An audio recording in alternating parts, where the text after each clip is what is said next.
Hello दोस्तों, मैं अरुण पांडे आया हूँ एक इम्पॉर्टेंट टॉपिक के साथ। वो है ईपीएफओ। ईपीएफओ अक्सर आप लोग सुने होंगे एक गवर्नमेंट एम्प्लॉय या फिर लिमिटेड कंपनी के एम्प्लॉय के मुंह से। ये एक फंड होता है जो उनके सैलरी से काटा जाता है उनके फ्यूचर के लिए।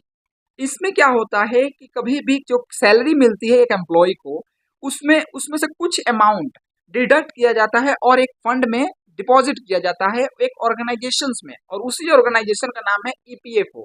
ईपीएफओ एक गवर्नमेंट ऑर्गेनाइजेशन है और ईपीएफओ में तीन प्रकार का फंड जमा किया जाता है। एक होता है एम्प्लॉय फंड, एक होता है एम्प्लॉयर फंड और एक होता है पेंशन कॉन्ट्रीब्यूशंस।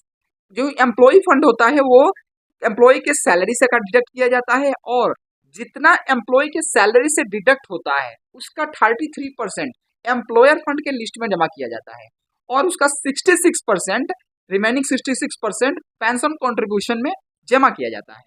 और पीएफ में अगर हमें विड्रॉल करना है पीएफ का, तो इसमें तीन प्रकार का फार्म भरा जाता है। एक होता है फॉर्म 31, एक होता है फॉर्म 19 एंड एक होता है फॉर्म 10C। फॉर्म 31 जो होता है वो एडवांस का होता है। अगर कंपनी में हम काम कर रहे हैं और काम करते वक्त अगर हमें पैसे की जरूरत है, तो हम एडवांस के तौर पे फॉर्म 31 फिलअप करके पीएफ का विड्रॉल कर सकते हैं। और कंपनी अगर हम छोड़ देते हैं, रिजाइन डाल देते हैं, तो रिजाइन के 60 डेज जो लास्ट कंट्रीब्यूशन होती है पीएफ का, उसके 60 डेज बाद आप फॉर्म 19 भर के पूरा एम्प्लॉय फंड और एम्प्लॉयर फंड दोनों निकाल सकते हैं।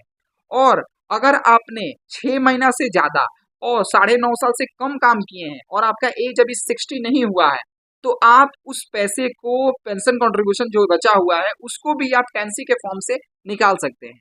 यही एक पीएफ का जो इम्पोर्टेंट जो था, जो अक्सर लोग मुझसे पूछते रहते हैं, इसीलिए मैं ये एक वीडियो बना दिया जिसके माध्यम से आपको यह जानकारी मिल गई। अगर अच्छी लगी हो तो लाइक एंड सब्सक्राइब जरूर किया जाए। Thank you.